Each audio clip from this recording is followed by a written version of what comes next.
Memang ada. Jadi hari ini mualaf di tempat saya, besok mualaf lagi di tempat lain. Gitu. Nah, tujuannya memang ada sesuatu yang ingin dia cari. Nah, sehingga yang seharusnya terjadi adalah ketika orang itu mualaf, artinya hatinya dilembutkan untuk menerima kebenaran. Nah, seperti yang diterangkan oleh Dinda Kores tadi, kenapa ada yang seperti itu?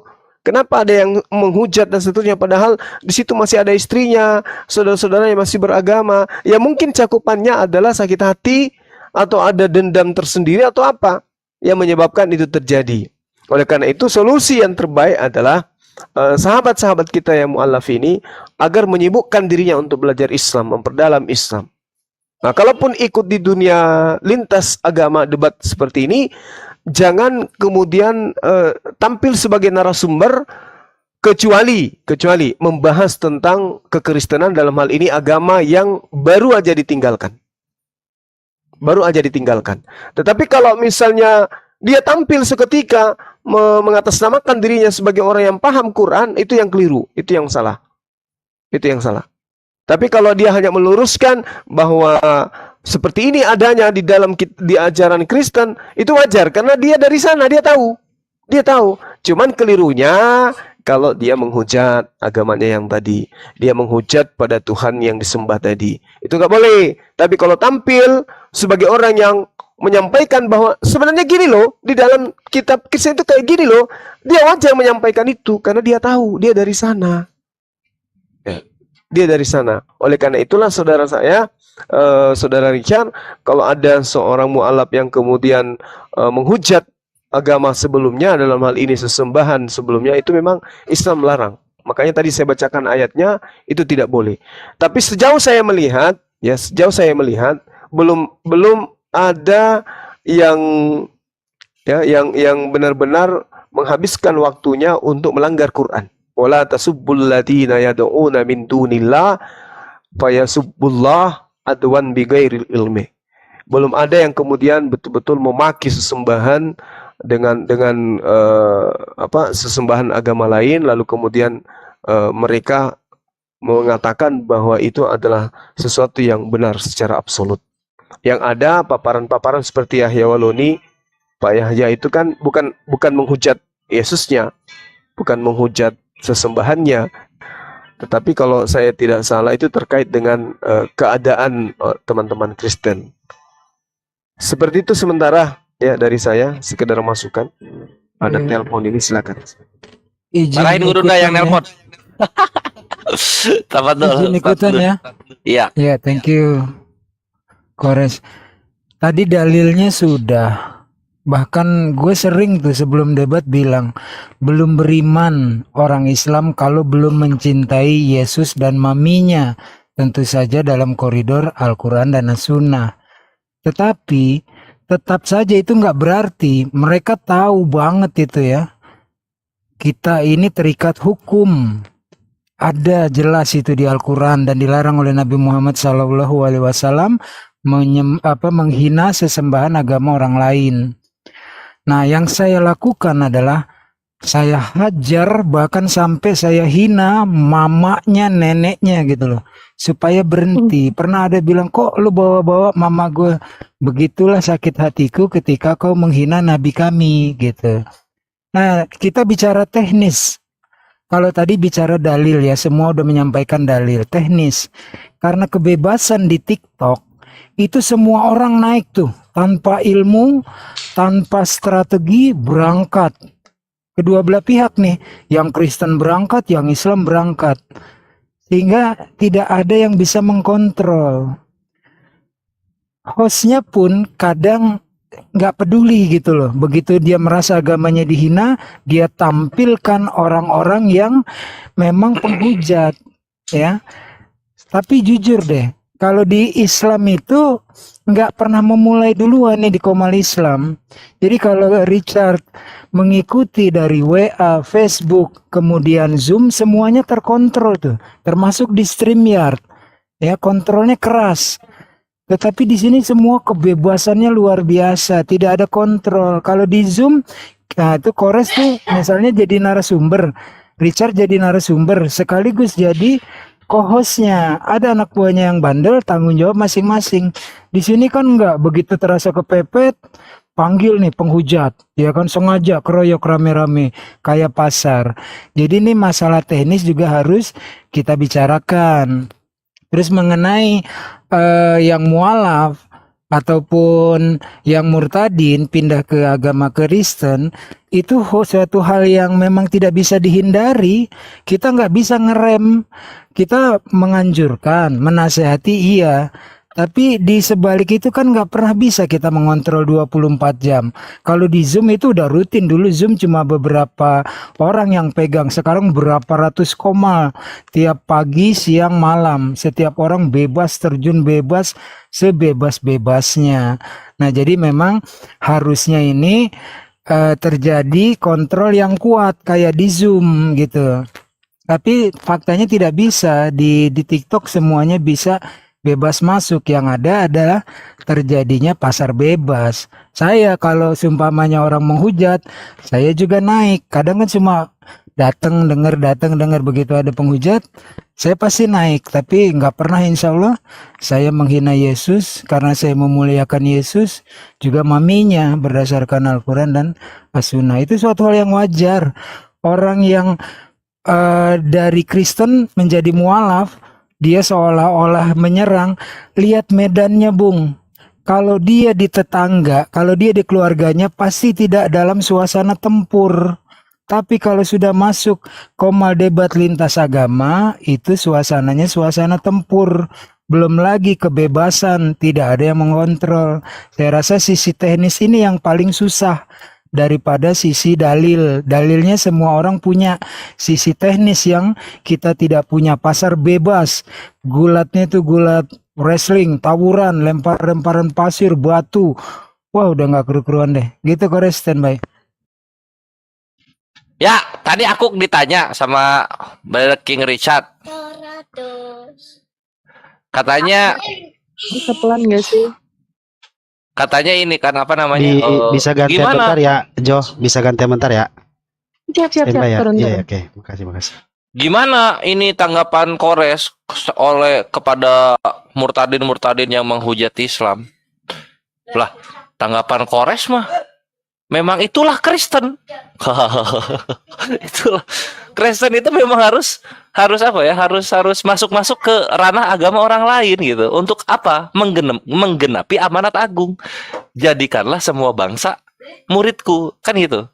Nah, menjadikan semua bangsa muridku apa? Dengan membuat orang-orang yang beragama menjadi ragu kepada keimanannya. Caranya bagaimana? Ya dihujat imannya. Jadi kembali ke pertanyaan King Richard, bagaimana dengan orang-orang murtadin yang menghujat Islam? Ya itulah Kristen sejati. Sejatinya Kristen itu begitu, gitu. Lihat dari Yesus ngerecokin Yahudi.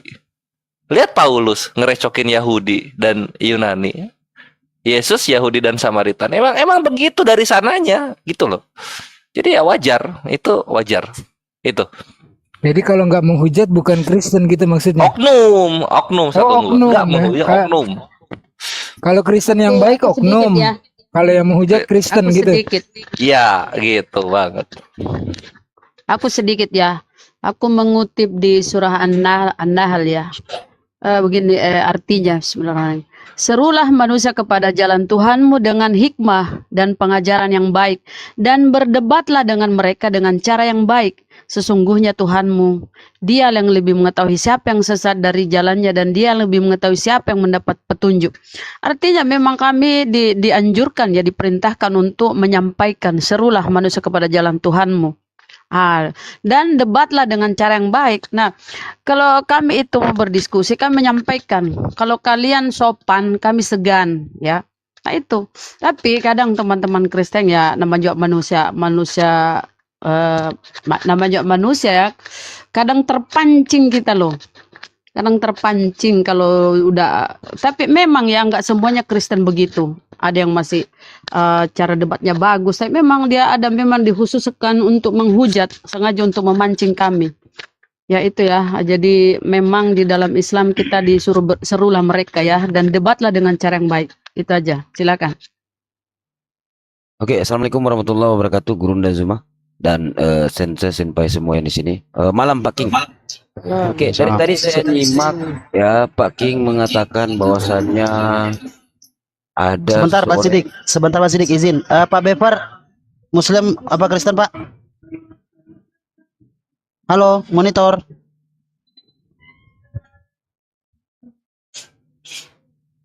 Ih, ngeri. Lanjut. Jadi Pak King membawa narasi yang bagaimana ya, yang tidak ada pembuktian gitu loh. Nah, sekarang coba Pak King lihat di room-room yang sekarang yang ada, mereka pun monolog Pak, yang Kristen, di mana Pak King menemukan Islam itu seperti itu, nggak ada Pak King. Jadi jangan bawa narasi yang apa ya, yang nggak ada pembuktian gitu loh. Kami sesama Muslim menegur loh. Kalau ada sesama Muslim kita yang monolog atau menghujat, nggak bisa, karena ada di dalam Al-Quran menegaskan itu nggak bisa kita menghujat sesembahan orang. Sekarang saya tanya ke Pak King, adakah di dalam Bible itu menegaskan itu? Jangan menghujat sesembahan orang. Karena begini Pak King, kalau saya lihat, maaf kata ya, Kristen ini menganggap di dalam Quran surat An-Nisa ayat 157, di situ mereka jadi seakan-akan mengatakan bahwasanya kita di situ udah menghujat gitu. Firman Allah di situ kita udah menghujat gitu loh. Itu. Jadi di sini. Nah, di sini mengatakan bahwasanya di dalam Quran surat An-Nisa 157 itu berselisih. Nah, tapi buktinya memang berselisih. Kalian ini berselisih tentang Nabi Isa. Apakah disalib? Jadi di sini di dalam Quran An-Nisa 157 mengatakan begini. Bismillahirrahmanirrahim ya. Artinya aja ya di sini. Dan karena ucapan mereka sesungguhnya kami telah membunuh Al-Masih Isa putra Maryam Rasulullah, padahal mereka tidak membunuhnya dan tidak pula menyalibnya, tetapi yang mereka bunuh ialah orang yang diserupakan dengan Isa bagi mereka. Sesungguhnya orang-orang yang berselisih paham tentang pembunuhan Isa benar-benar dalam keraguan-raguan tentang yang dibunuh itu. Mereka tidak mempunyai keyakinan tentang siapa yang dibunuh itu kecuali mengikuti persangkaan belaka mereka. Tidak pula yakin bahwa yang mereka bunuh itu adalah Isa Al-Masih, ya kan? Nah, coba kita lihat. Ternyata memang betul berselisih, Pak. Seperti contoh di dalam Matius 27:45 Matius 27:46 sampai 52, di sini gini bunyinya. Apakah teriakan Yesus sewaktu disalib? Apakah Eli Eli lama sabaktani? Ataukah ya Bapa, ke dalam tanganmu kuserahkan nyawaku? Lukas 23:45-46. Nah, ini mana yang salah di antara dua ini? Nah, mereka berselisih. Yohanes 19:28 bunyinya gini, apakah Yesus mengatakan saya haus ketika disalib ataukah tidak? Matius 27:48 dan Markus 15:36. Mau masih banyak, Pak. Karena apa? Di dalam Markus 14:50 pengikut Yesus atau murid-murid Yesus ini kabur tunggang langgang. Gak ada yang menyaksikan ini.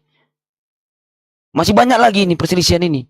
Nah, di situ timbullah penghujatan-penghujatan. Coba Bapak lihat di room sebelah. Sekarang ini Bapak bisa lihat di room teman Bapak itu. Monolog mereka. Monolog. Karena betul apa yang dikatakan di dalam Al-Quran, Quran surat Al-Baqarah ayat 120. Orang-orang Yahudi dan Nasrani tidak akan senang kepadamu hingga kamu mengikuti milah mereka. Katakanlah sesungguhnya petunjuk Allah itulah petunjuk yang benar. Dan sesungguhnya jika kamu mengikuti kemauan mereka setelah pengetahuan datang kepadamu, maka Allah tidak lagi menjadi pelindung dan penolong bagimu. Itu sudah terbukti, Pak. Jadi kalau Bapak bawa narasi, Pak King, tolong Pak King lihat dong. Bapak mutar-mutar dulu di room-room gitu loh. Baru Bapak lihat. Sekarang juga Bapak akan kedapatan. Monolog akan terjadi di situ di room 11 sekarang ini Bapak bisa lihat itu loh. Sampai subuh itu. Itu terjadi, Pak. Itu loh. Mungkin itu aja ya. Oke, selamat malam Pak Beverly. Selamat malam. Ya, assalamualaikum. Oh, Muslim Pak. Masya Allah, subhanallah. Muslim, alhamdulillah. Iya, Pak. Iya, alhamdulillah. Hati-hati Pak, pegangan ya Pak ya. Assalamualaikum warahmatullahi wabarakatuh. Baik. Mm-mm. Halo. Ya. Ya oke, ini kiase. Allahu Akbar. Lanjut Pak King. Ya, jadi gini saudaraku, yang saya sampaikan ini kan fenomena, bukan cuma di Islam, di Kristen juga. Jadi saya minta pendapatnya sama di Kristen dan Islam, karena saya kan bilang mualaf dan murtadin. Saya nggak cuma sebut di mualaf aja, di murtadin juga. Saya juga muak orang-orang yang model begitu, iya kan? Orang ini berbahaya, ya. Di mana dia ini dia jelekin. Sama dengan orang pindah kerja, di tempat kerja baru dia jelekin tempat kerja yang lama. Itu nggak boleh itu, apalagi agama loh. Iya kan mengajarkan moral, Udah mengajarkan bolak-balik etika, nih Pak akhlak. King. Iya, Pak. Namanya circling aja, putar-putar di sini tadi kita udah jelaskan. Ambil hikmah yang baik buat Ya masing-masing sudah, pihak. enggak. Ini Sekarang kan tadi buka Pak Sidiki buka tema yang aja ngomong, yuk. makanya saya Buka tanggapi. tema. Jadi udah saya tahu semua pada inilah nggak setuju, apalagi Bang Suma tadi. Bang Suma yang lebih pas jawabannya, karena yang saya maksud itu kan kenapa kok dari lama kok jadi makin jelek. Harusnya Ini yang balik lama jadi lagi baru. namanya. Itu. Kita jalan di tempat nih, udah dibahas loh dari sisi dalil, Udah, ini dari makanya sisi saya perjelas nasihat, aja. dari Karena sisi teman-teman kan teknis. pada Udah, I got your point. Yuk kita maju yuk, kita buka tema aja. Jadi jalan ini diskusinya. oh iya Oke, udah silakan. standby. Oh, udah berarti selesai ya. Makanya Iya, oke. Anda bertanya lagi ke saya. Iya, silakan sebentar ya, Pak ya. Pak Begitu. Pras, Katolik Protestan, Pak Pras. Muslim. Iya, Pak. Oke, lanjut Pak Riki Richard. Pegangan, Pak Kak. Pras, pegangan. Ya, lanjut. Apalagi yang dilanjut nih? Udah selesai kan? Iya, silakan Pak. Kalau mau Kita diskusi Pak, muter-muter ada yang lagi. ditanyakan. Iya. Iya, jadi gitu. Oke. Monitor, Gurunda. Silakan. Bang Handi. Ya, Udah ya. selesai. Oke, monitor Gurunda. Silakan buka temanya aja Gurunda langsung. Kayaknya dia ini aja. Iya, kita bahas ini aja, bahas terkait dengan apa ya, yang datang setelah Yesus itu siapa gitu. Ini yang belum tuntas sebenarnya tadi. Yang datang setelah Yesus terangkat ke langit itu siapa? Roh penolong, roh penghibur, roh kudus itu siapa sebenarnya? Apakah itu ada di Islam atau itu ada di Kristen? Itu poinnya. Nah, rujukannya kemudian bisa kita lihat di dalam Al-Quranul Karim, seruan dalam surah Al-Maidah bahwasanya Allah Subhanahu wa taala menyampaikan kepada ahli kitab, yaitu orang-orang Yahudi, bahwasanya telah datang kepada mereka seorang rasul, yaitu baginda Rasulullah Muhammad sallallahu alaihi wasallam.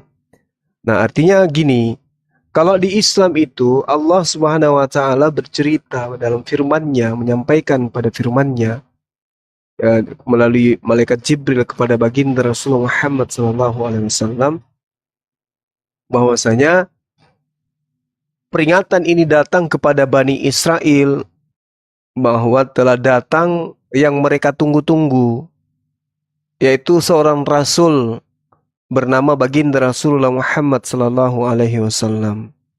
Sehingga seruannya Rasulullah Muhammad sallallahu alaihi wasallam itu datang dengan membawa kabar gembira.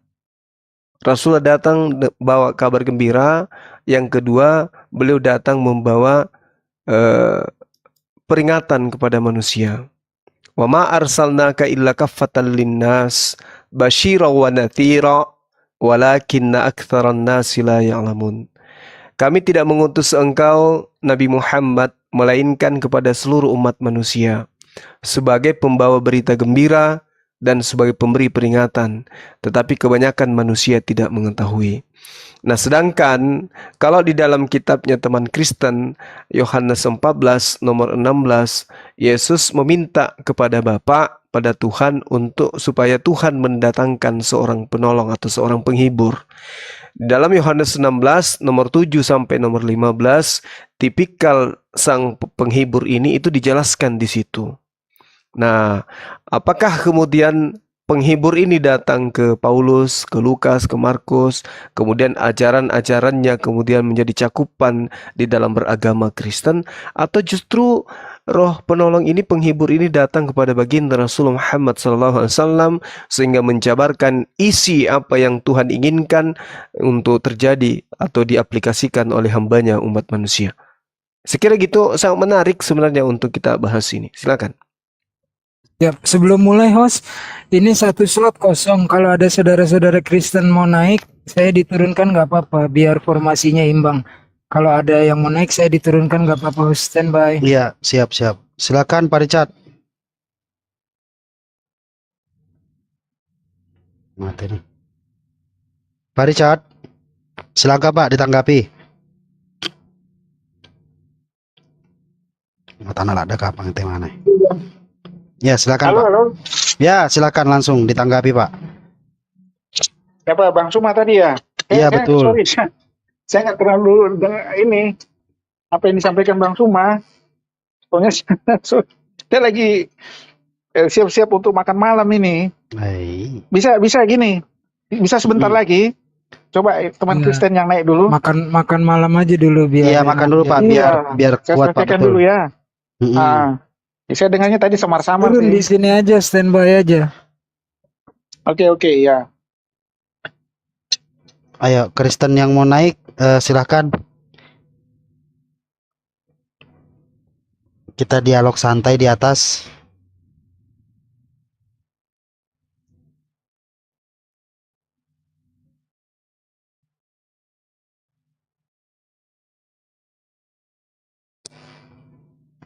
Ngeri lo ini, ngeri. Lu kemana lu? Gurunda udah dateng lu. Wah parah lu. Iya, tadi Bukan kan nyanyi gua apa. ada gurun lagi di jalan ya, Pak. Cek, HP gue cek. tinggalin. Parah. Siap. Siap. Jadi begini sebenarnya ini ya. Kalau boleh saya tidak bicarakan dalam hal ini, tapi saya ingin bicarakan begitu. Begini Pak King, menurut buku yang sedang saya Tatan rancang Sukarman. dan belum terbit juga gitu, Tatan Suparman. Halaman berapa, Prof? halaman Halaman 72 pojok kiri. Paham banget gua. 72 pojok kiri atas. Ingat banget gua. Jadi mengenai toleransi umat beragama itu, Pak King, itu memang harus dinomorsatukan agar terjalin persatuan dan kesatuan bangsa ini gitu. Indahnya Indonesia ini bersuku-suku agama, ras gitu dah, dan suku ras ya dan bahasa kan gitu. Indonesia hanya Indonesia yang mempunyai seperti ini. Negara tetangga kita pada iri hati. Bahkan negara-negara di luar Asia itu bahkan dari manapun di sana cenderung mengadakan studi banding di Indonesia. Ada apa di Indonesia? Begitu indahnya Indonesia dengan mayoritas umat Islam. Bahkan di seluruh dunia Indonesia adalah pemeluk agama Islam terbanyak di muka bumi.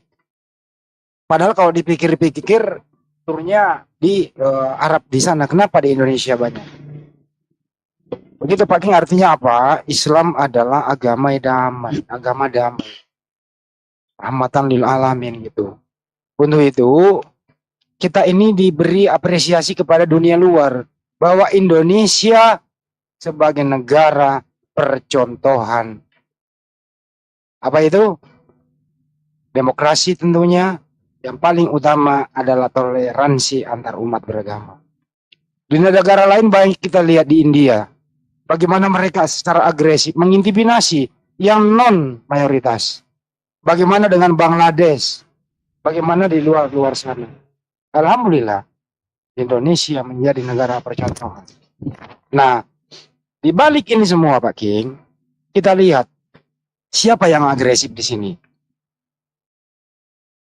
Sumbernya yang paling agresif di sini, mohon maaf, adalah yang mempunyai kewenangan menerjemah Bible itu sendiri. Tidak pernah menghormati antara toleransi itu. Mereka cenderung memakai istilah-istilah yang bukan haknya.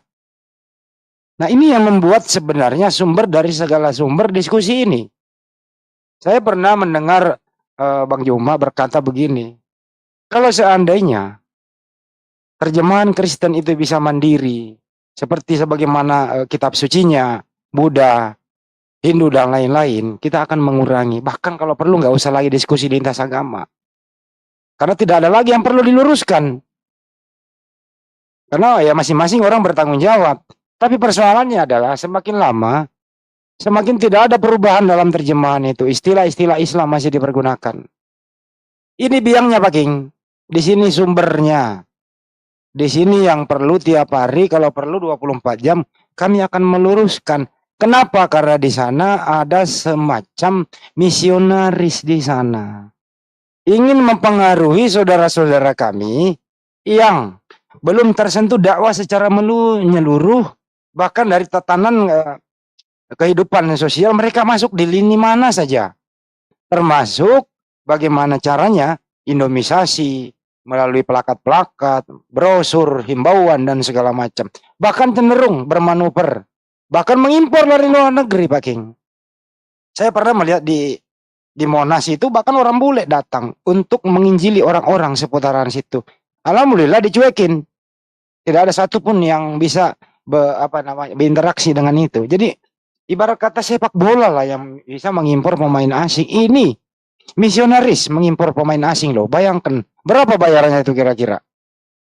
Jadi untuk itu sebenarnya kamilah percontohan bahwa Islam di Indonesia ini benar-benar menghormati toleransi, menghormati perbedaan, melindungi yang minoritas. Justru minoritas ini kadang-kadang tidak tahu diri. Cenderung bermanuver di bawah tanah, bahkan berterus terang. Kalau yang terus terang ya udah keciduk hukum. Bahkan kita lihat bagaimana Rizuli Lubis dari pinggir-pinggir, kemudian dia framing segala macam dan seterusnya. Apakah kami melakukan hal yang sama? No. Agama Islam bukan seperti itu. Dilarang menyebarkan agama kepada orang yang sudah memeluk agama itu, Pak King. Jadi sekali lagi saya himbau kepada seluruh pihak, marilah menjadi pemeluk agama yang betul-betul menggambarkan Anda misalnya seorang muslim. Ya seorang muslim. Bang Yuma pernah berkata, terjemahan Al-Quran pun tidak akan pernah memakai istilah-istilah keyunanian. Gak pernah itu. Justru kebalik. Terjemahan Bible selalu mau keislaman. Apa yang ingin dicapai di sana? Capaiannya adalah ingin mempengaruhi. Tapi jangan sangka kami tidur. Kami on 24 jam melindungi saudara-saudara kami yang akan Anda pengaruhi. Berhasil dan tidaknya, selama hayat masih digandung badan, kami akan tidak pernah berhenti, kecuali LAI mengembalikan terjemahannya yang jujur, berdasarkan original teks Bible-nya itu. Jangan ke Islaman lagi gitu. Damai sudah. Berkacalah pada Malaysia. Di sana itu sudah dilarang lagi beredar di area publik. Menyebut kata Allah di sana, Pak King. Hanya di internet saja. Indonesia, apa kami melakukan hal yang sama? Tidak. Kami ingin Anda itu mengakui kekeliruan, introspeksi ke dalam, benahi diri. Jangan harap kami masuk. Tapi kalau Anda datang ke medsos, ya mari kita diskusi. Kalau udah ditunjukkan data, terima legowo, jangan ngotot gitu. Itu kira-kira dari saya, Pak King. Semoga kedepannya lebih baik lagi. Mari membaca kitab suci dan terjemahannya dengan jujur. Ini sumbernya kalau menurut saya. Sumbernya di sini nih. Bukan sakitnya tuh di sini, tapi sumbernya tuh di sini. Terjemahan LAI TB2 2023. Masih banyak yang perlu dibenahi. Jangan ke Islam-Islaman.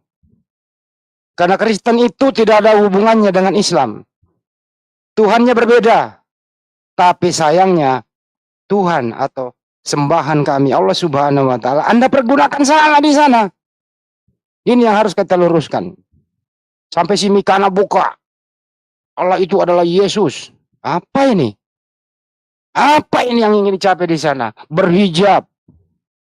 Menampilkan keislaman-islaman. Lebih dari ustazah lah daripada ustazah yang sebenarnya.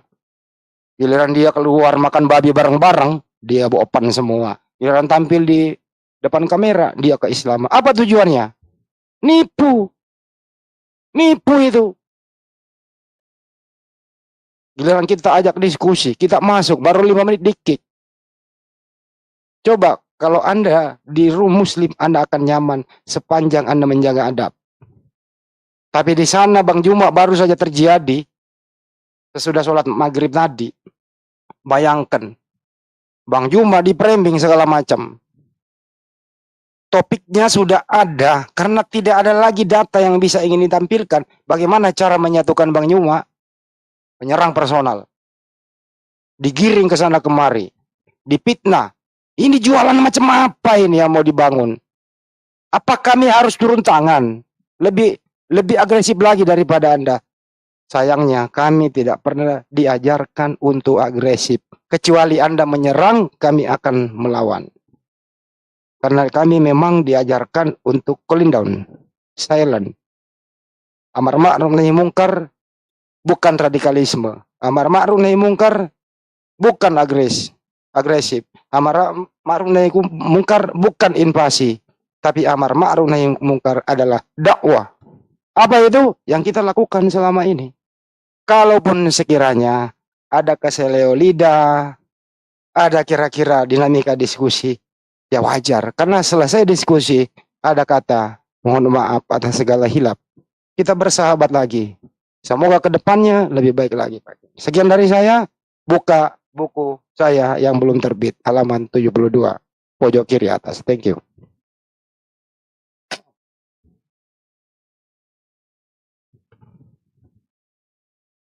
Kok pada diam sih habis saya nyanyi? Oke, sambil menunggu Pak Richard lagi makan. Iya, Silakan Pak Richard, diselesaikan dulu makannya Pak Richard, biar nanti udah siap mengabarkan Injil dengan hikmat gitu loh Pak. Enggak, Iya. sebentar aku dengar kok Bang Andi. Kepada dia. Ya, aku setuju sih. Ya, menyangkut nama kata Allah. Aku sih nggak ada masalah. Ya, kata Allah itu kan kalau menurut saya ya, kita ya, itu kan cuma bahasa ya, bahasa universal. Tapi kan saya juga menghargai ya saudara muslim. Itu kata Allah itu ya, itu nama. Ya kan, ya dikultuskan lah istilahnya ya, nama. Nama Allah pencipta. Ya kan? Nah, kalau di Kristen itu kan bukan nama, itu gelar. Nah, kalau lembaga Alkitab Indonesia bisa merubah itu, saya nggak ada masalah. Ya kan kita cari supaya jangan ada perseteruan. Kita bicara supaya ada kedua belah pihak jadi baik. Ya kita cari yang baiknya. Begitu. Bisa Bang Andi berkirim surat ke LAI. Kalau di Malaysia bisa, masa Indonesia nggak bisa? Ya, pasti bisa lah. Ya kan? Apalagi Kristen minoritas. Ya, jadi kalau saya Bang Andi, kalau bicara masalah nggak ada masalah. Kalau saya itu cuma bahasa, karena bahasa itu universal. Tapi saya juga menghargai teman-teman Muslim. Kata itu merujuk ke nama Allah sebagai pencipta, Tuhan pencipta. Ya saya ngerti lah, ya kan? Karena kenapa ada kata itu juga, Bang Andi juga harus tahu, karena itu cetakan tahun 74. Itu kan bahasa Indonesia kan kita banyak mengalami ada resapan bahasa Arab. Ya, bahasa India malahan Sanskerta, ya kan? Bahasa Belanda malahan masuk juga bahasa Indonesia. Kita bilang verboden itu bahasa Belanda loh, itu verboden. Nah, jadi pada saat itu pengetahuan bahasa untuk penggunaan, karena kita kan ambil terjemahan itu dari bahasa Inggris, ya, bukan langsung asli dari teks aslinya. Jadi teks asli disadur ke bahasa Inggris, baru kita ambil dari bahasa Inggris. Allah itu Tuhan loh, God. Ya kan? Nah, kenapa tahun 74 kata Allah itu ada? Karena ya Muslim ada duluan di Indonesia. Jadi itu merujuk ke situ. Ya, Pak, ya. Sama. Jadi disamain supaya dipahami, dimengerti. Karena tujuan terjemahan itu supaya mudah dipahami. Tujuan terjemahan. Nah, tapi ini kata Allah memang itu sesuatu yang dikultuskan sekali. Kenapa memakai kata itu? Itu baru sekarang, tapi dulu itu enggak. Iya kan? Makanya ini ada terjemahan baru sekarang. Pak King. Jadi, itu Pak King, bagus tuh. Ya. Pak King, kata diusulkan. Allah itu, Pak King izin saya potong biar nggak terlalu melebar. Kata Allah itu, kan dulu Pak King udah saya beritahu, Bible yang berbahasa Belanda ini akan mau diterjemahkan ke bahasa Melayu. Sebelum Indonesia merdeka, waktu itu masih Nusantara. Di mana mereka minta bantuan? Ya, para misionaris ini yang di bawah penguasaan penjajah Belanda minta tolong kepada para ulama. Para ulama ini selalu positive thinking karena tidak pernah membaca Bible. Ditanyain siapa sembahan kita, Allah. Kemana kita mengarah? Ke Ka'bah. Apa ucapannya? Assalamualaikum. Bagaimana memulai? Bismillah. Itulah yang dipakai Bible pertama kali diterjemahkan di Republik ini. Seiring dengan waktu, Pak, perkembangan demi perkembangan, itu perubahan sedikit demi sedikit. Kata Ka'bah sudah nggak ada, Assalamualaikum sudah nggak ada, Bismillah kata nggak ada, kata Insya Allah sudah nggak ada gitu. Yang tersisa adalah istilah-istilah terutama yang menyangkut Alkitab, itu nama lain dari Al-Quran. Kata firman, kata Rasul, ayat. Yang paling penting adalah sembahan ini, Allah. Ini nggak bisa dihilangkan. Saya rasa kalau kata Allah dihilangkan ini, saya nggak bisa ngebayangkan Kristen gimana nasibnya gitu. Bagaimana kakek-kakek, nenek-nenek yang selama ini mempercayai ada kata Allah di sana. Ini pertimbangan LAI-nya. Takut bangkrut LAI ini. Takut ditinggal gitu. Gitu loh Pak King. Jadi mari kita cerdas. Kenapa sih nggak mau cerdas dan jujur gitu? Kalau sudah Allah itu adalah nama sembahan, ya ngapain dipergunakan salah? Bangga loh buka-buka Komal Simikana dan teman-temannya.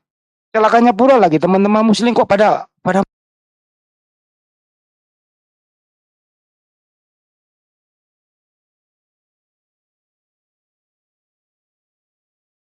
pada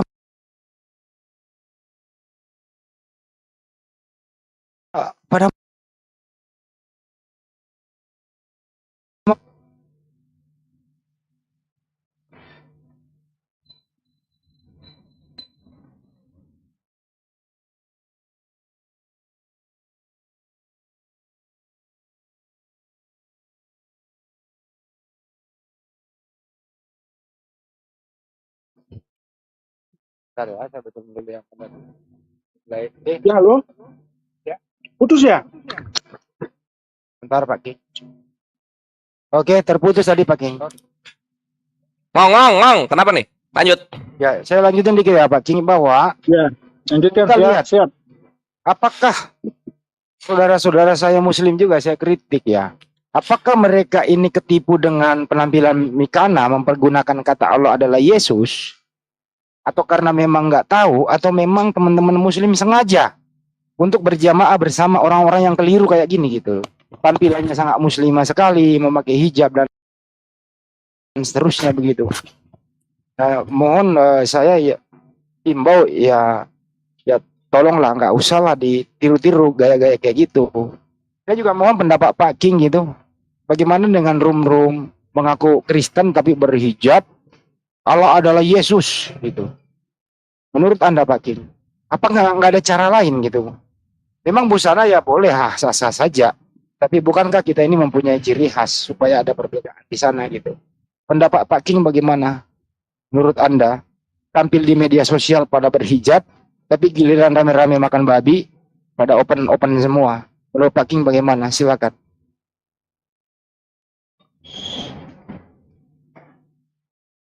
Iya.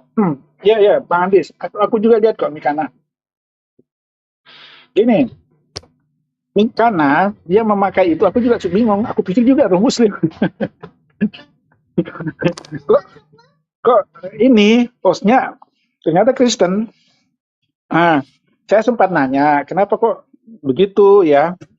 Ya, menurut Mikana, jauh sebelum maaf ya, Nabi Muhammad, Kristen di Arab itu mereka pakai hijab loh. Itu pegangannya dia.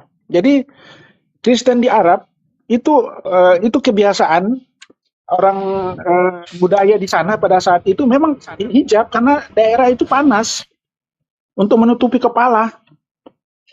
Ya kan? Nah, itu alasannya. Karena sebelum muslim pakai hijab, mereka sudah pakai hijab duluan. Itu pandangannya dia.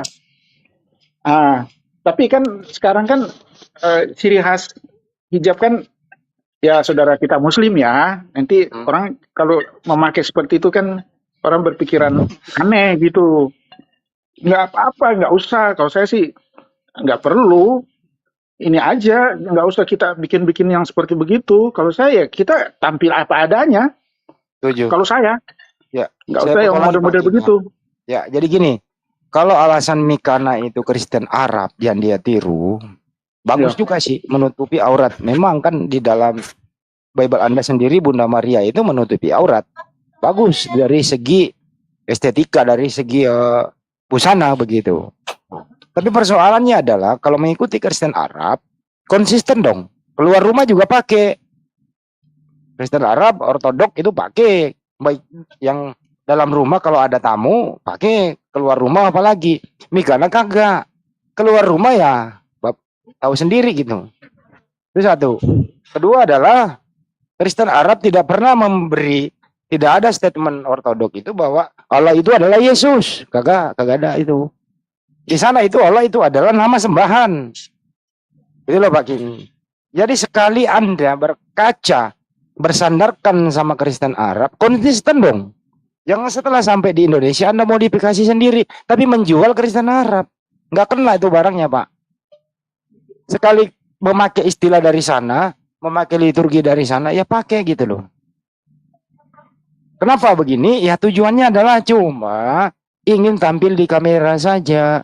Tujuannya untuk nipu. Banyak sudah keluhan-keluhan. Saudara-saudara saya tertipu dikira muslim. Ternyata di atas itu omongannya kok aneh. Gitu loh. Saya rasa yang nonton itu hampir 70% muslim loh di sana yang banyak. Saya himbau juga ya. Teman-teman di sana ya hentikan, jangan nonton. Kan nggak boleh juga seperti itu. Terlalu lama berjamaah di lain bukan sesama muslim. Ngeri loh itu. Jangan sampai tergerus iman Anda gitu.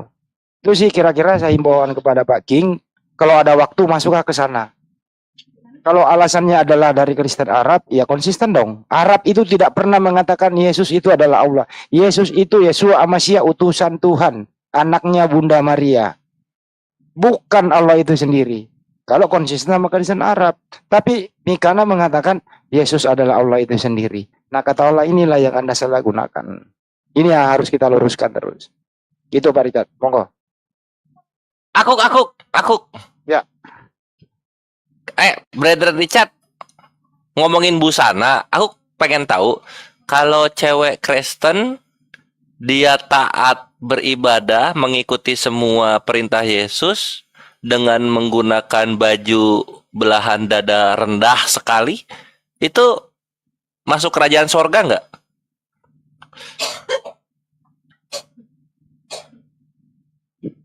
Ya, Gores. Gini, kalau ada sebagai orang Kristen, ya kan, pergi gereja, terus memakai rok terlalu pendek, ya kan, itu tidak masuk surga itu. Enggak, duduk di depan dulu dia, duduk paling depan kalau orang pendek. Wah, Ya, nggak pantas, nggak masuk surga ya? nggak pantas, enggak. Saya juga Kristen nggak suka, ya, karena kita pergi beribadah, ya dengan sopan lah, ya kan, supaya orang nggak terganggu, Oh, ya kan. Ada memang, saya nggak ini. Terganggu Saya apa merasa terpesona ada. nih? Terganggu apa terpesona? Kalau di dalam gereja saya terganggu, kalau di luar lain lagi bos. Ya jadi gitu ya, Kristen nggak mau begitu itu, jangan yang merusak pandangan mata, ya kan? Itu nggak baik lah. Kalau Anda mau pergi pesta mau begitu terserah, ya kan? Tapi kalau membawa pergi beribadah terus dengan penampilan pakaian seperti itu, kalau istri saya tegur, nggak boleh. Nah itulah terkadang memang ada itu oknum ya, karena di Kristen nggak mengajarkan begitu. yang nggak Itu membolehkan itu nggak King sopan. Richard atau Yesus atau Paulus? Nggak perlu mau sampai ke Yesus juga pasti. Tuhan Apa? nggak mau yang begitu. Oh gitu ya. Saya aja yang Kristen begini, itu nggak pantas. Kita bisa bedakan lah mana pakaian yang sopan, mana yang enggak. Ya kan? Jadi Bang Kores jangan bilang pendapat, wah kalau di Kristen itu boleh tuh. Enggak, kita juga Kristen ini agak risih. Oh gitu. Oke. Gitu, saudaraku. Oke. Jelas ya. Oke, Pak Richard. Pak Richard, mungkin dari kita bisa masuk di tema ya. Tema tadi tentang roh penghibur ya, kalau nggak salah. Cek Gurunda.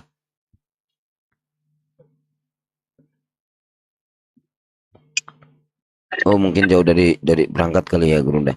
Mungkin tema tadi tentang roh penghibur kalau nggak salah ya, yang saya dengar dari Gurunda Zuma.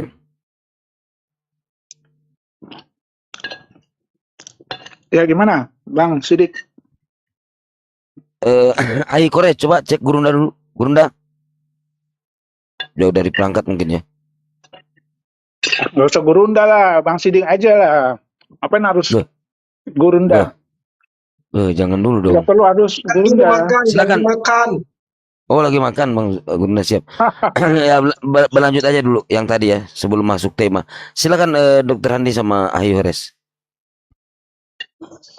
Apa? Roh kebenaran? Ya, roh penghibur kayaknya temanya tadi tuh. Kenapa roh penghibur? Itu temanya nanti di bawah Gurunda gitu. Tadi yang awal ya. Oh iya, itu mah ini apa, salah satu amunisi terbaik Gurunda itu roh penghibur. Aku kurang kesana kalau roh-roh Iya. itu. Saya juga kurang ke sana. Kalau poin sih bisa tapi lihat pemaparan Gurunda dulu gitu kan. Sebelum Gurunda makan selesai, ya mungkin bisa berlanjut dulu Ayo Res, apa yang di ngomongin dulu kan. Lanjutlah. Iya, Ringan aja dulu deh. Gak usah yang yang berat. ringan-ringan aja dulu ya. Ya, nanti aja poligami ke atau apa.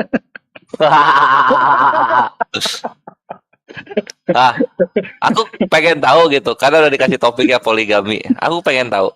Kores, coba Ya. cari top 10 10 negara. Cari kepikiran. Aduh, itu mah yang kemarin dong. Aduh, janganlah, kasihan. King Richard kan Ayo, terbawa gara-gara bingung agama, jadinya kena semprot juga oleh data gitu. Janganlah, kasihan. Aku pengen nanya ini aja, yang ringan-ringan. Ayo. Nikah, bukan nikah deh, apa, perkawinan di depan pendeta itu sejarahnya gimana sih? Ya apa bedanya di depan penghulu, depan ulama ustadz ya apa? Kayak gitu, dia wakilnya Tuhan yang jadi saksi. Dari kapan itu? pernikahan. Dari kapan itu? Dari Antioquia udah begitu ya? Iya, adalah imam-imam agama yang yang kita ini kan sebagai yang karena pastor atau pendeta ya kan itu melakukan pemberkatan, ya itu sebagai wakilnya Tuhan yang mempersatukan apa yang dipersatukan oleh Tuhan, ya tidak bisa dicerai-beraikan kecuali maut. Tapi di Protestan kecuali salah satunya bersinah, itu bisa loh, bisa cerai.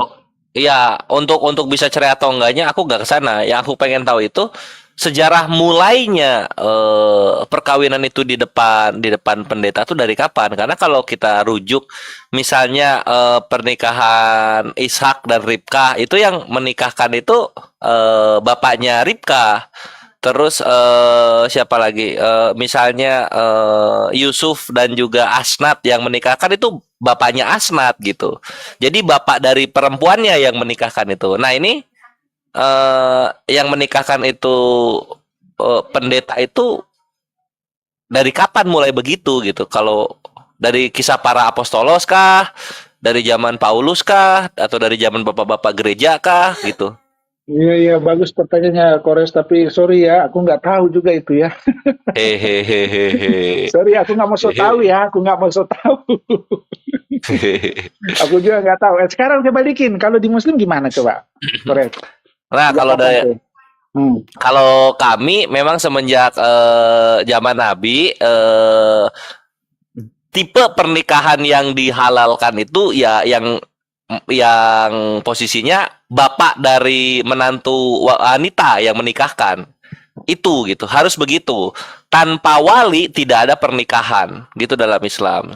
Nah, kemudian syarat-syaratnya juga ada 4 yang harus dilengkapi. Wali saksi, akad, mahar itu. Kalau nggak ada 4 komponen ini salah satunya, itu pernikahannya batil. Batil itu bahasa Indonesia batal.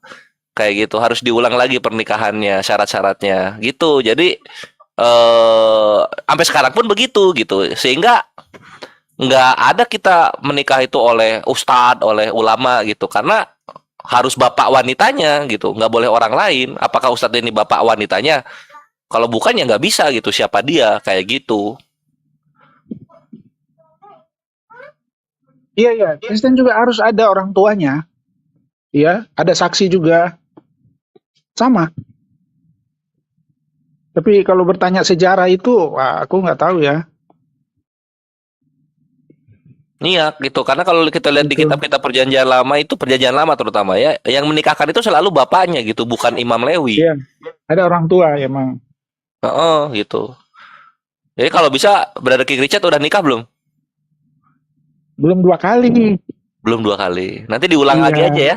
Iya, aku juga mau cariin dong, siapa tahu ada bidadari. Oh, bidadari nanti di surga.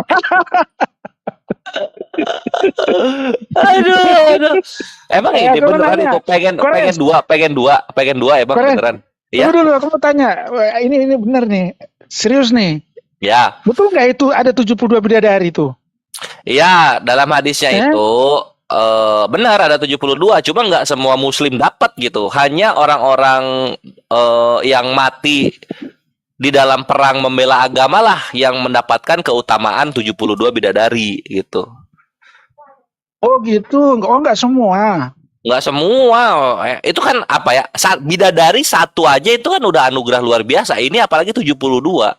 Untuk mendapatkan yang seperti itu tuh nggak gampang. Harus mati dalam perang. Mati dalam perang membela agama. Terus Nggak gimana juga gitu, maksudnya? Chan. Kalau Chan nggak juga Kalau- gitu ah. Hah? Nggak juga gitu. Iya. Jadi gimana dong? Betul dong itu Kalau ya, mati ya sorry ya. dalam perang gimana? Gini ya. Hmm. Itu 72 bidadari itu janji Allah kepada laki-laki yang menjaga kemaluannya, tidak berzina, kemudian mengikuti perintah Tuhan dan menjauhi larangannya, meninggal dalam keadaan Islam. Insya Allah kita di sana kan menikmati hidup ini. Artinya apa di sana adalah bahwa jauhi berzina itu. Ya, perempuan itu dilindungi, bukan untuk dianiaya, bukan sebagai tempat pelampiasan belaka kan gitu. Islam itu indah. Supaya tidak kita menghindari ini semua, dijanjikan agar tidak terperanjat, tidak masuk ke dalam hal-hal yang seperti tadi itu yang saya katakan. Bukan dalam hal mati dalam perang saja. Bagaimana sekarang nggak ada perang? Terus ada yang meninggal gimana? Itu salah satu Ya, saja waktu itu. Nggak dapat 72 bidadari, Bang. Ini loh hadisnya loh, Tirmizi 1586. Rasulullah Shallallahu alaihi wasallam bersabda, orang yang mati syahid di sisi Allah mempunyai 6 keutamaan.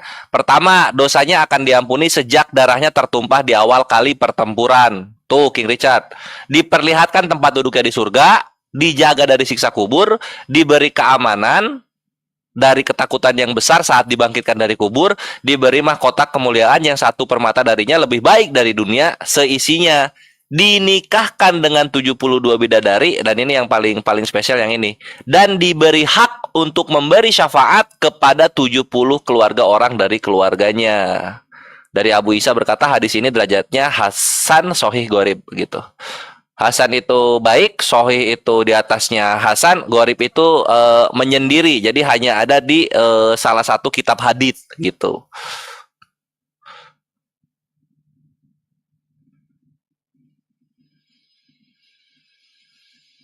Kira-kira gitu Pak Richard. Kalau yang perempuan gimana? Apakah dapat sama seperti itu? Ya, kalau dia dapat berarti dapat juga dong. Gimana kan ada? Oh dapat juga. Gimana sih nggak perlu ditanya lagi sebaliknya. Berarti pangeran Ya, dong. iyalah kita ini jadi pangeran semua di surga ini. 72 juga sama. Seperti itu, Bukan, Pak. ini nyangkutnya ke sini, King Richard, nyangkutnya ke sini. Muslim itu yang cowok yang udah mukalaf, maksudnya udah dewasa dalam badan dan juga agama, udah bertanggung jawab kepada agama, dia itu diwajibkan berperang ketika ulil amri memerintahkan gitu. Nah, perempuan itu nggak diwajibkan. Sekarang gimana caranya perempuan mau dapat 72 bidadara kalau nggak diwajibkan berperang gitu kan? Toh ini tuh yang mati dalam pertempuran gitu. Sedangkan wanita nggak diwajibkan untuk berperang. Jadi konsepsinya tuh ke sana, reward dari Waduh, membela saya akhiri dulu agama. ya, Pak.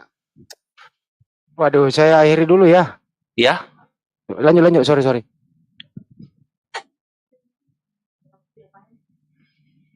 gitu King Ya, terus. Richard. Gitu. Jadi beda gitu. Karena ini lihat 72 bidadari untuk muslim yang mati syahid dalam pertempuran. Kenapa? Karena laki-laki muslim diwajibkan bertempur. Gitu.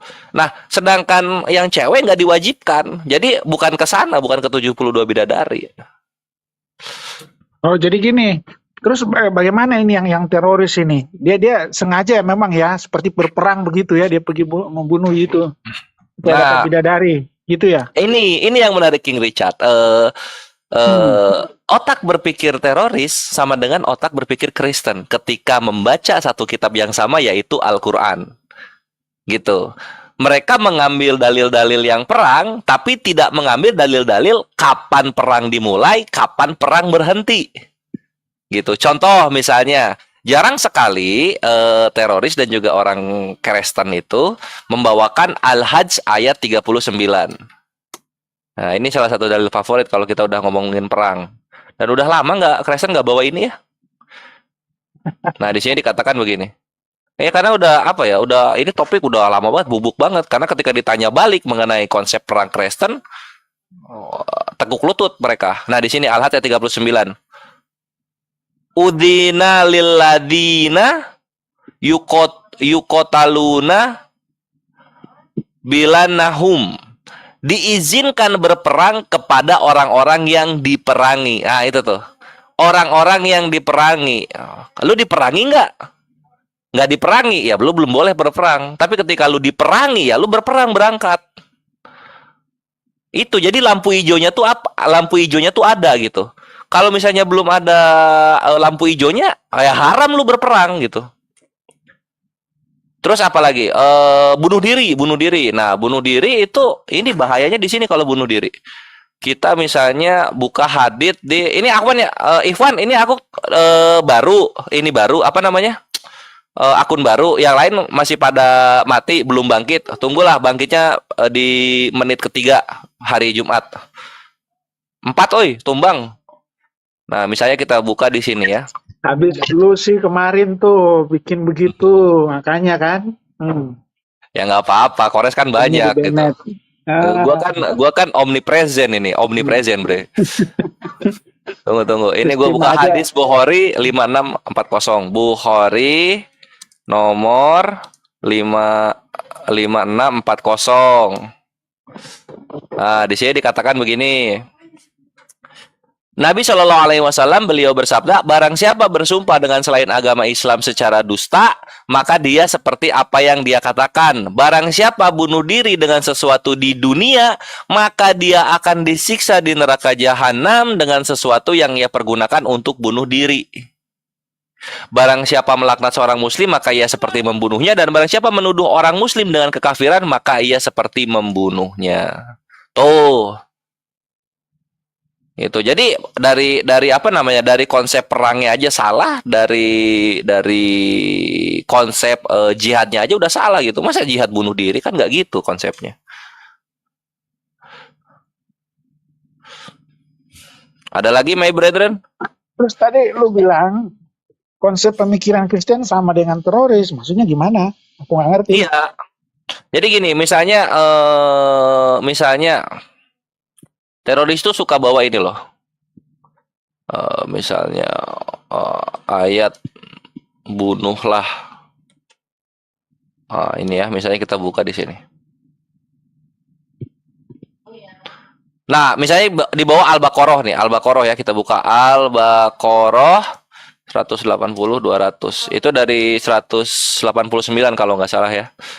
Kita bukain, tunggu. Nah, misalnya dia bawa Al-Baqarah ayat 191. Dibilang begini. Dan bunuhlah mereka di mana kamu temui mereka dan usirlah mereka dari mana mereka telah mengusir kamu. Kan gitu kan? Tuh lihat Islam tuh tempur-tempur tuh. Ajarannya bunuh-membunuh kan gitu dibilang, dan bunuhlah. Dia bawa Al-Baqarah ayat 191 gitu.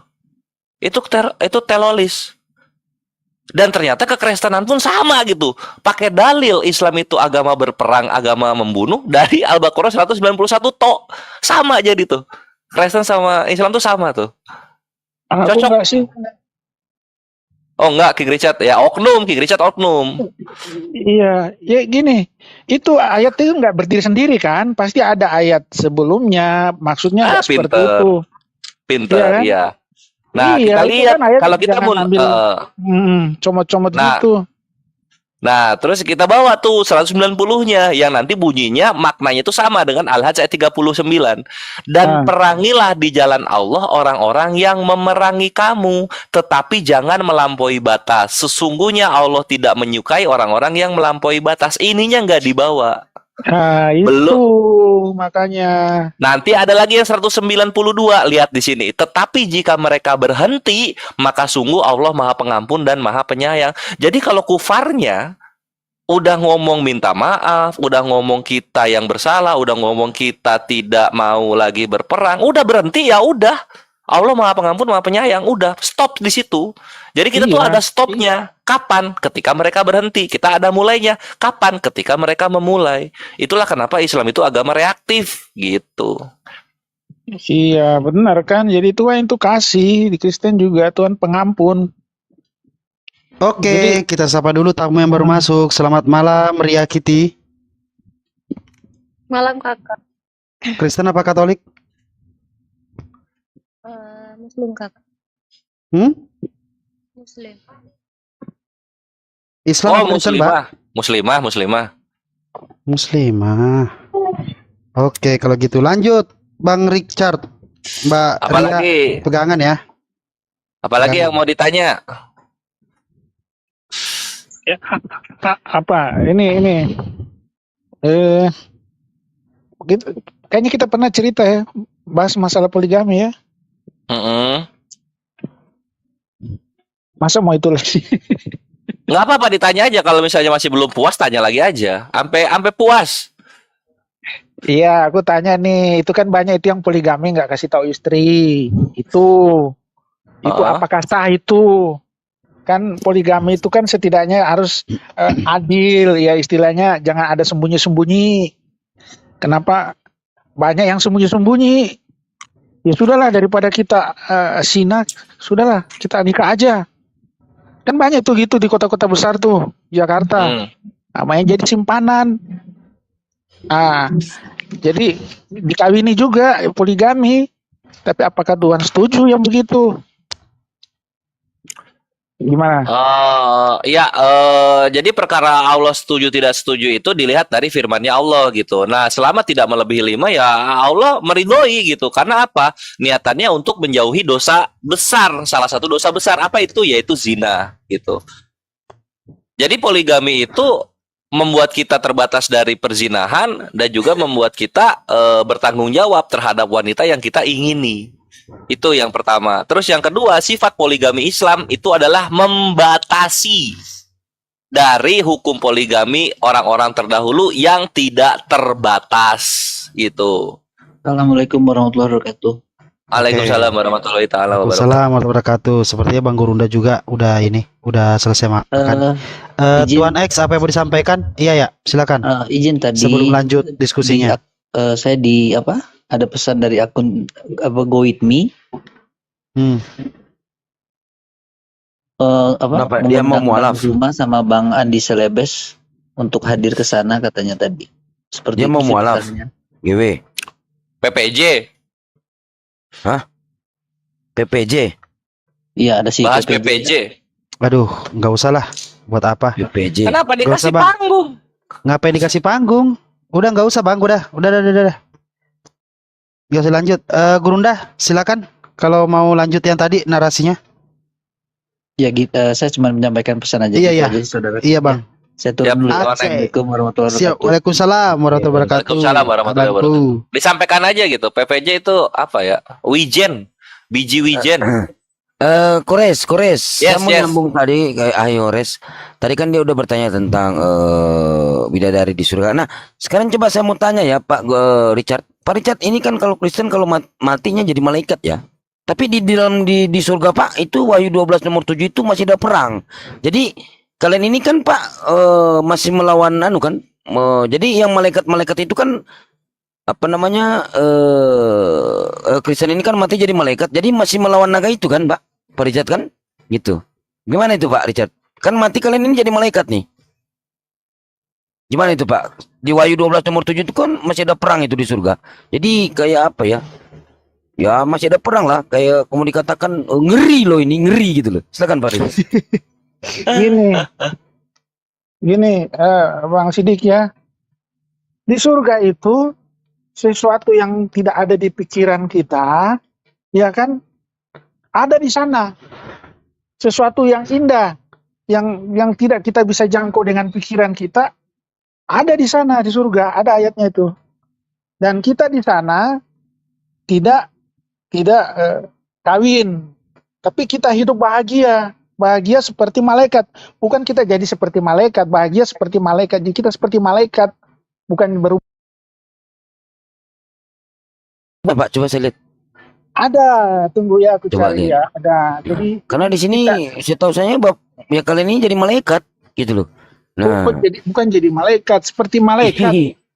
Oh iya, sama lah. Jadi malaikat, coba lihat datanya. Lain. Sama lah. Lain jadi malaikat, Jadi malaikat. lain seperti malaikat.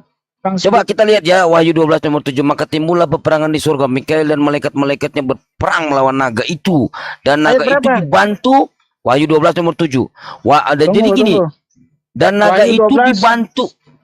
dibantu oleh malaikat-malaikatnya. Jadi yang membantu naga ini malaikat-malaikatnya. Jangan-jangan yang Kristen-Kristen ini. Karena Matius 7:21 kalian itu diusir Yesus. Gitu loh. Karena kalian mengatakan Yesus Tuhan gitu loh.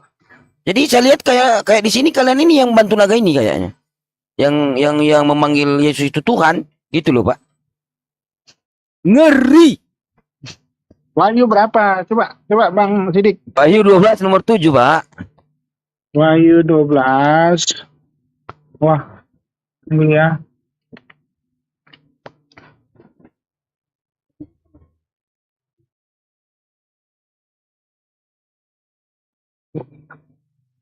Ini habis ini ntar kembali ke Burunda aja tadi biar narasinya Wahyu disampaikan. 12 nomor 7 ya. Ya, nanti lanjut ke tema tadi, enak juga itu ya. Roh penghibur atau roh kebenaran ini. Iya, ntar Burunda ketiduran malah.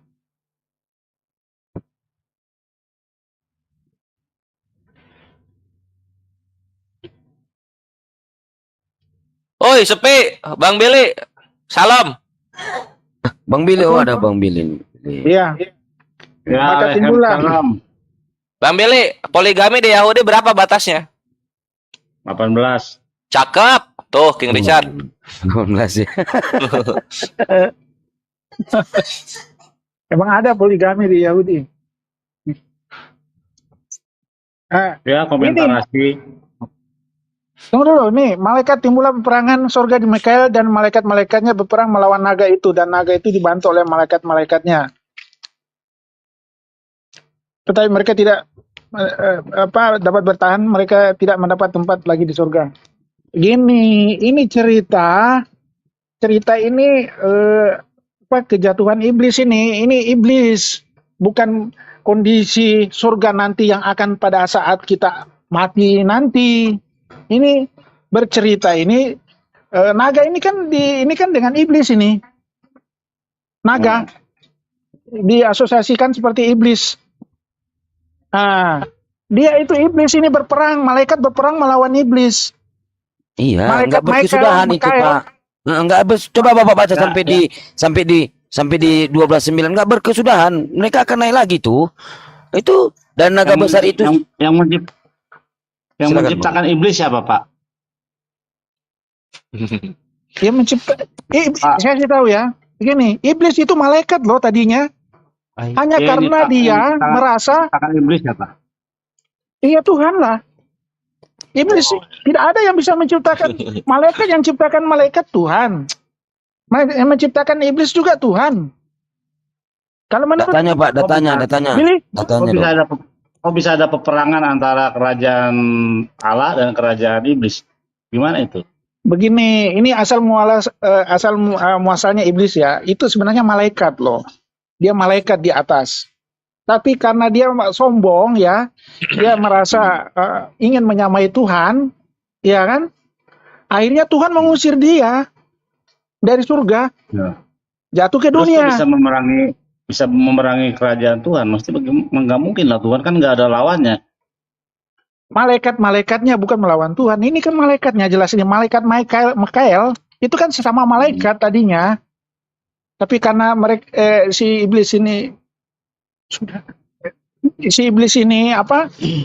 merasa ingin merasa seperti Tuhan, ya dia sombong akhirnya dia diusir. Jadi tadinya dia itu malaikat, itu iblis. Begitu. Gimana? Kalau Bang Billy Gurunda gimana? Zuma. Nanti Jauh lanjut deh. belakangan, coba cek Gurunda Zuma juga kalau udah dekat perangkat